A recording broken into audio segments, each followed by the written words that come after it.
it's not like I'm not gonna be telling a story like, oh, you know, I mooned somebody.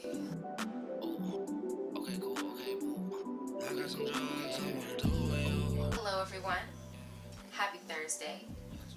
If you're new to my channel, my name is Catherine Simone, and I'm glad that you could stop by. So today I'm doing a story time, and I got my tea, because this is a juicy story, and you know, I'm gonna sip the tea as the story progresses. So get your tea and sip with me. I haven't watched too many story times, so I don't really know how this goes or the format. So I'm just gonna roll with it, and I'm gonna tell a story. I don't even know how the fuck to do this. This story is about the time that I was stranded at the airport. Not stranded at the airport in my city where I could catch a Lyft home or an Uber home. It was not anywhere near Denver. Nowhere near Denver. Stranded. I guess, how does this story start? How does any story start? I was at this particular bar. It's called Fuzzy's. They got good margaritas, not so good food, but good margaritas. I was in college at the time, and whenever someone turned 21 in my sorority, we would all go to this place. We would all go to Fuzzy's because they have food there and anybody could go there. It was also like a family restaurant. It's not like a family restaurant, but anybody could go there because it's my 21st birthday. I'm with my sisters, you know, we're celebrating, I'm having a good day, and they start singing me happy birthday, and I noticed somebody off in the corner saying happy birthday too, and I wasn't paying attention or anything. And then afterwards this guy comes and slides in and says, hey, what's up, happy birthday, can I buy you a drink? And I mean, I had just turned 21, so I was like, yeah, sure, that's what I wanted. I didn't want to pay for drinks. I was in college, you know what I'm saying? Still don't want to pay for drinks. We go to the bar. The person introduces himself to me, and in this story, this person's name will be LeBron, because we don't use real names around here. LeBron was telling me about himself, oh, I just moved here from California. I'm originally from Florida. Whoop-de-whoop-de-whoop. And then we exchanged numbers, but we didn't link till probably a month later. Hanging out, and then after a while, we started dating. Let me preface this. I swear, people who are from Florida, or I guess anywhere you're from, I guess most people who I know, if they're not from Denver or whatever, you rep your city hard. I guess it's just how it goes. I mean, I've never lived anywhere else except for Colorado, so I don't really know what it's like to live somewhere else and be like, oh, Denver, that's my city, because I've always lived here. He talked about Florida all the time. Always talked about Florida, about how fun it was, how lit it was, all the different places you could go. And he went to Florida often. He went to Florida about once a month. He hated Colorado. Fast forward to Thanksgiving, and because he had a job where he had to live in Colorado, he couldn't go home for Thanksgiving. And me being the nice girlfriend that I was, I invited him to come have dinner with me and my family, because I wasn't going to be a bitch and just let him be alone on Thanksgiving. So anyways, he comes, meets the family on Thanksgiving. I have lipstick on my teeth. Everything was really good. My family liked him, whatever. And then after Thanksgiving's over, he has a suggestion. He says, Kitty, what if you came to Florida with me for New Year's? And I was like, yeah, sure, why not? I'm the type of person, I don't really travel a lot, even though I would like to, because I'm always just so hesitant to take off work or take off school, kind of in fear that I'm not going to be taken seriously, or that I don't care a lot about my job, but I just need to get kind of past doing that. But I thought, you know what, college is almost over. You know, why not? Why not just go to Florida for a few days for New Year's? People travel all the time. I deserve to have some fun too. So he said, you know, don't worry about food or drinks or having money when you're there or where you're going to stay, because I'll handle all of that. All you need to do is just get to Florida. I had work and school and stuff, so he was going to go before I went, and he was going to stay longer than I was there.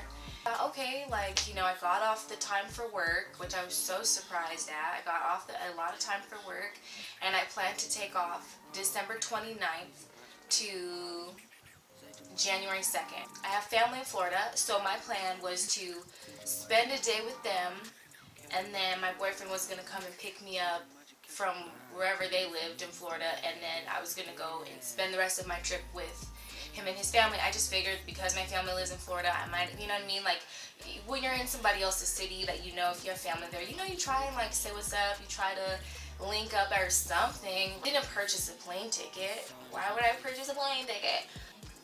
I don't really know how to explain standby. The best way I can explain it, there's a few different ways standby can look. So for example, say you bought a ticket to like Dallas, Texas, and you missed that flight.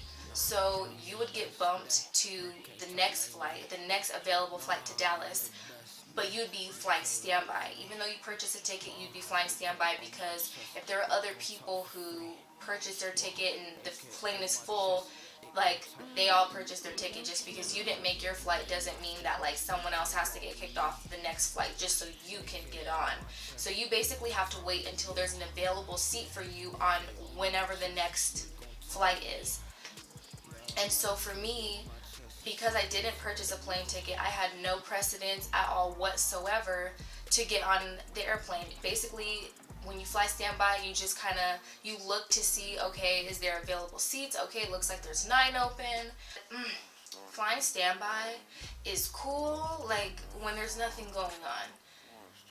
I learned through this that you do not fly standby during the holidays. I thought it was going to be a great idea, whatever, really wasn't. So this is what happened. I go to the airport December 29th. I try to get on like a later flight, like a 9 p.m. flight or something like that. I worked all day, and you know how it is, you know, and I worked all day. I drove an hour and a half to get to Denver from where I went to school, and then, you know, to go through security, do your bags, and, you know, take off your shoes and your jewelry and get through, you know, the gate and this and that. It's just a lot. The airport is a lot. They ask a lot of you. So I didn't get on the flight on December 29th, and I was bummed. I was just like, I'm ready to be out of Colorado. It's cold here. It's snowing. Like, I want to be somewhere tropical because I'm a tropical baby. Like, I don't need to be here. Like, this is wasting my time. This is my winter break.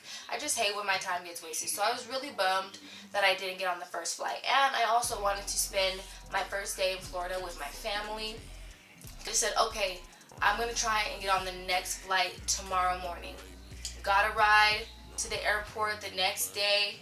I didn't get on that flight either because it is the holidays. There's lots of delays. There's lots of people that miss their flights, and they kind of just created all this backtrack, all these people that are trying to get to Florida, you know, and I would be like number 9, then bump to like number 10, then number 13 on the waiting list to get on the flight. So it was just super frustrating. I was getting really annoyed that I didn't make it on the second flight, and I just thought to myself, you know, if I don't make it out by like tonight, then maybe I just shouldn't go to Florida at all, because I'm just supposed to go for New Year's. It doesn't make sense to show up on like December 31st at 5 p.m. I mean, I could, but like, might as well. I don't know. Obviously, I was keeping my boyfriend in the loop of, hey, didn't make it on the flight. I'm going to try and make it on the next one. Whoop-de-whoop, whatever. There was one more flight that was leaving on December 30th. That the afternoon, nighttime after I had tried to get on early in the morning. And this time I was like, oh my gosh, please let it be third time's a charm, because again, you have to like go through the airport and go through security. And I FaceTimed him before I departed from Denver and said, hey, like, I made it onto this flight. I'm so excited. I didn't think I was gonna make it, and I made it onto this flight, so I'll be landing around this time. And when I FaceTimed him, he seemed kind of not excited that I was coming. The other times that I had FaceTimed him prior to this third time getting on, he was excited that I was coming too, but I was also bummed that I wasn't getting on the flights, and was kind of feeling like, well, if you don't make it, you know, whatever, it's fine, you know. But this third time that I FaceTimed him, when I actually was about to depart from Denver, he just seemed just not excited that I was coming anymore. And I don't know, that was the vibe that I felt. But at this time, I was like, look, I just made it. I mean, for me personally, I didn't care if he was like super excited that I was coming or not, because I was getting out of Denver. I was getting out of that cold. I was getting out of the snow. I was going to be in a warm place. And I was reading this book at the time that was talking about like not letting other people steal your joy.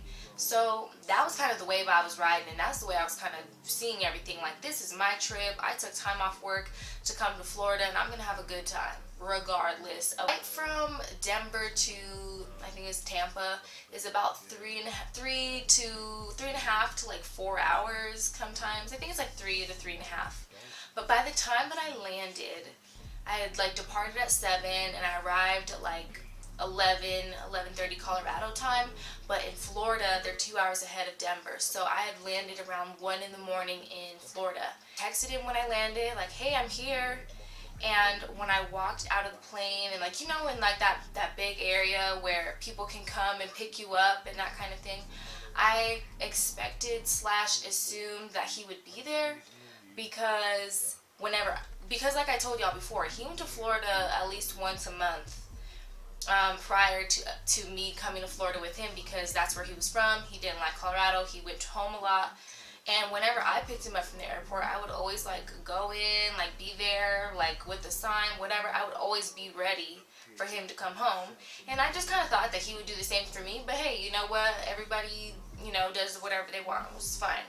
So I was like, okay, whatever. He's not right here. That's cool. Maybe he's outside. Maybe he's on the way. Like, I don't know. And you know, he was in the military, so he was never like late to anything. So I just was like, this is so weird. I called him, I texted him, waited, no response, no answer from the phone calls, and I'm just thinking, like, what's going on? Like, is he okay? Is everything all right? Did something happen? Because your mind thinks the worst when you don't hear from people, and it's not their character to not hear from them. What do you do when you can't get a hold of somebody in 2000, whatever year this was, 16, 15? You get on social media and you see what's going on. And I didn't have a Twitter, so I obviously didn't look at Twitter. Went to Facebook, no recent posts. Went to Instagram, no recent posts. So, you know, when you go to those sites and you can't find anything, you gotta go to good old Snapchat. Open Snapchat, and it showed me that 2 hours before, he was at a bar with all his friends, taking shots, having a good time. And I'm all for the good times, you know, like, have a good time all you want, but why did you gotta leave me at the airport? Anyways, so I'm like, okay, so he went out tonight. That's fine, but like, where is he now? Why is he not here to pick me up? And then all these like thoughts start swirling through my head. I'm like, why would he invite me to come here and then not come pick me up? Why would he invite me to come here and then not answer my phone calls? Like, I started feeling like hurt, embarrassed, and like sad and angry. Like, what the fuck? Like, why did I come all the way out here for this? Like, I'm not hearing any response and nothing. What else do you do when you don't know what to do? You call your mom. I call my mom. I'm like, Mom, so LeBron is not here to pick me up from the airport. And my mom goes, say what? He's not there? Oh. Yeah, Mom, it's fine. Like, I don't know really what I should do. And she's like, I can't believe that. I can't believe he's not there to pick you up. Because I'm sure she trusted him. I'm her baby. She trusted me to go there and that he was going to pick me up, right? You know what I mean? He seemed like such a nice guy on Thanksgiving. Because I do have family in Florida, my mom suggested that I call them. I didn't have really anybody's number, or that was a way. Because, I mean, this is 1:30 in the morning on, like, you know, it was not like a weekend. This is definitely like a weekday. He gave me my cousin's number. My cousin's like a year older than me. I called him, and I felt so bad. This is 1:30 in the morning. I'm calling, and he's like, hello, who's this? He said, this is Catherine, your cousin from Colorado. He said, oh, what's up? And I said, are you busy right now? Are you about to go to sleep? Like, what are you doing? And he said, yeah, I was about to go to sleep. And I said, okay, well, I got into like this situation. Do you think that maybe you could pick me up from the airport? I was supposed to have someone pick me up from the airport, and they're not here. And I don't know anybody else here, so I was just kind of wondering if you could come and pick me up, and maybe if I could stay the night with you and Auntie. Okay, let me go ask her. Why you gotta ask her if I can stay the night? I'm family, okay? Why you have to ask her? He came and got me. That's family right there for you. Family always saves the motherfucking day. He came through, picked me up, and again, like I'm just like hurt. I'm kind of embarrassed. I'm like a little mad. But at the same time, I was like, you know what? Fuck it. If he couldn't be here to pick me up from the airport, I don't know what the fuck I'm doing with this person. I was reading my book still, and I was like, I'm gonna enjoy this trip regardless. Maybe I can stay the next few days with my family. If not, whatever, I can get on another flight, stand by tomorrow or whatever, and figure something out. Like, I don't have to be super upset and super mad because Florida, it was so warm. It was so nice. I love when you get, like, when you're driving on the highway in Florida at night and it's just all the palm trees and it's just a nice breeze. I was feeling it. And my cousin just asked, like, who was supposed to pick you up? Like, why aren't they here to pick you up? And I was like, I have no idea. Called him and he didn't answer.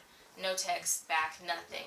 So thank God that he came and picked me up. If you're watching this, I love you forever for picking me up that night. Cause if he didn't come and get me, I would have just been at the airport until like the next day, or I don't even know what the fuck I would have done. I probably would have just had to stay at the airport all night and get cozy, But that wouldn't have been fun because I was wearing heels. Go to the airport dressed. I stayed the night at my auntie's house. And I get a call at like 6:30 in the morning, and it's LeBron, and he goes, Kitty, oh my gosh, I'm so sorry I didn't pick you up from the airport, da-da-da-da-da-da, like, everything is so crazy right now, like, I'll explain it to you later, I just want to say that I'm so, so sorry. And I mean, I'm half asleep while I'm listening to this, but I'm just like, whatever. He's like, I'll come pick you up tomorrow. Just send me the address. I will come pick you up tomorrow, and I will make this up to you. I'm so, so sorry. I just said, whatever, and went back to sleep. I was not really too concerned. I was just like, whatever. I'm just not really concerned with it right now. So I went back to sleep. And the next day, he like kept calling me and kept calling me and kept calling me, and I was not answering on purpose. And then I finally answered and was just like, hey, and he's like, Kitty, I'm so sorry, like that, I didn't pick you up from the airport. Like, I got into a fight last night at the bar, and then I woke up in a bathtub and all this bullshit.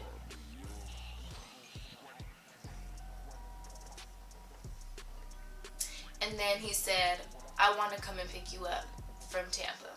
I don't know where he was or wherever I was. I have no idea where I was, to be honest. I don't know Florida like that. And he came and picked me up and apologized, apologized to like my auntie and the family and whatever, to his family's house. And I mean, like, he apologized and I forgave him. Right, and also because I didn't want to hold a grudge, and like I told y'all before, I was reading that book. It was called something Pearls, something. It was a good book, basically about like what you allow to upset you and the things that the different energies and the negativity and all that. And I just was not gonna let this situation steal my joy because I was so happy to be in Florida. Like, just that alone was good enough for me, and I wasn't gonna let anything ruin my trip. But anyways, needless to say, was not good getting stranded at the airport. Not, shout out to the family though. If I didn't have family there, I don't know what I would have done. But oh yeah, and I totally didn't let him live it down the whole rest of the trip. I still was bringing it up. I was like, yeah, that's why you didn't pick me up from the airport. Oh yeah, well that's why you didn't pick me up from the airport. Oh yeah, well that's why you didn't pick me up from the airport. Well, I mean, you didn't pick me up from the airport. Even his family was like, they didn't even pick this girl up from the airport. I mean, I don't know. I feel like that's a deal breaker in a relationship. If you're supposed to pick me up from the airport and you can't pick me up, I mean, like, that's one thing if we're in my city and I can get an Uber home. But if you invite me to your city and you don't pick me up, kind of not good. Anyways, I mean, Shortly after that, things did not last, clearly.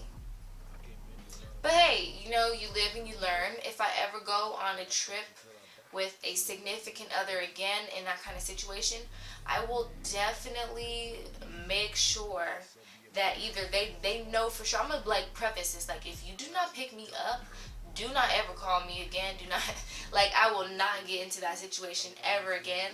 I will never fly standby during the holidays ever again. It took me a full day to get home from Tampa. Like, had I not have family in Florida, I would have had to like, I mean, I would have preferred to like get a hotel or something to stay at for the night. Who really wants to sleep on an airport floor? Like, really, come on. But that's just kind of what it was, you know? That's how the firecracker blows, really.